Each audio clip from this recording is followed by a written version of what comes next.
இன்னைக்கு திமுக காரங்களுக்கு வேலை பார்த்தா பயம், முருகரை பார்த்தா பயம், சிவனை பார்த்தா பயம், பாரதிய ஜனதா கட்சியை பார்த்தா பயம். மைனாரிட்டி வாக்குகள் சிதறக்கூடாது என்பதற்காக திமுக எம்பி வந்து கையெழுத்து போட்டார். விஜயை வந்து பார்த்து திமுக அண்ணே கமல் ஐயா ஒரு படத்துல சொல்லுவாங்க, அரண்டவனுக்கு இரண்டதெல்லாம் பேய். இதை பார்த்தா பயம், அதை பார்த்தா பயம், அதை பார்த்தா பயம்.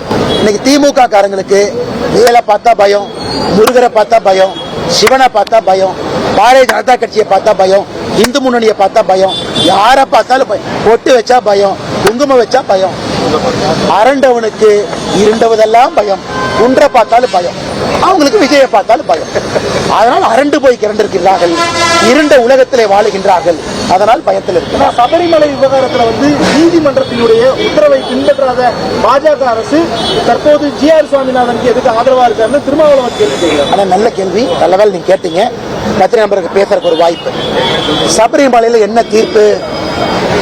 இத்தனை ஆண்டுகளா பெண்கள் போகக்கூடாது, இன்னைக்கு போலாம், அந்த தீர்ப்பை எதிர்க்கும். திருப்பரங்குன்ற என்ன தீர்ப்பு?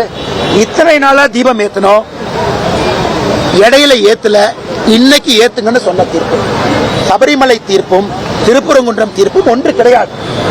இத்தனை காலமாக இருந்த பழக்க வழக்கத்தை சபரிமலை தீர்ப்பு மாத்துச்சு, நாங்க எதிர்ப்போம்.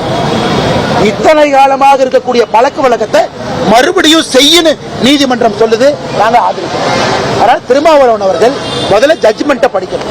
சபரிமலையில எதிர்த்ததற்கான காரணம் இருக்கிற நடைமுறையை மாத்தினதுக்காக, திருப்பரங்குன்றத்தில் ஆதரிப்பதற்கான காரணம் இருக்கிற நடைமுறையை பின்பற்றுவதற்காக. அப்படி இருக்கும் பொழுது எல்லா நீதிமன்றத்தையும் மதிப்பவங்க தான். தீர்ப்புகள் தவறாக சொல்லும் பொழுது எதிர்க்கின்றோம், தீர்ப்புகள் சரியாக இருக்கும் பொழுது ஆதரிக்கிறோம். இது திருமாவளவன் அவர்கள் இன்னைக்கு மேடையில பேசும் பொழுது ஐயா சொன்னாங்க, இந்து கோவில்னா அசிங்கமா பொம்மை இருக்கும். இதே திருப்பரங்குன்றத்துக்கு திருமாவளவன் போகும் பொழுது 3 மாதத்திற்கு முன்பு திருநூறு வச்சுட்டு வெளியே வர்றார்.